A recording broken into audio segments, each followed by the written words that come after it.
আসসালামু আলাইকুম রহমতুল্লাহি ওবরাকাতু। সানজিদাকে নিয়ে আজকে চলে আসলাম একটা রেস্টুরেন্টে। সানজিদা এবার প্রথম পরীক্ষা, প্রথম রেজাল্টে খুব ভালো রেজাল্ট করেছে। ও ক্লাসে 1 নম্বর রোল হয়েছে।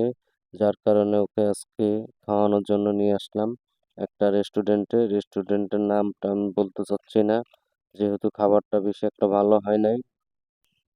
আসেন বন্ধুরা, এবার সানজিদার মুখ থেকে শুনি ফালুদা এবং পিৎজা কেমন লাগে।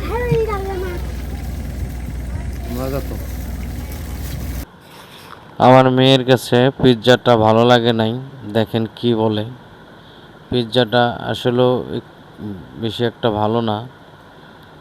এখানকার অবস্থা বুঝে যা বাজেট, সেই বাজেটের মধ্যে খাবারটা।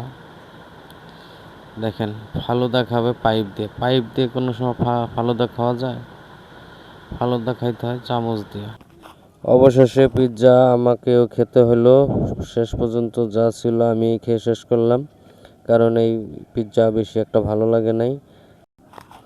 হ্যালো ভিউয়ার্স, এই ভিডিওটা কেমন লাগলো অবশ্যই একটা লাইক করবেন এবং কমেন্ট করে জানাবেন ভিডিওটা কেমন হলো।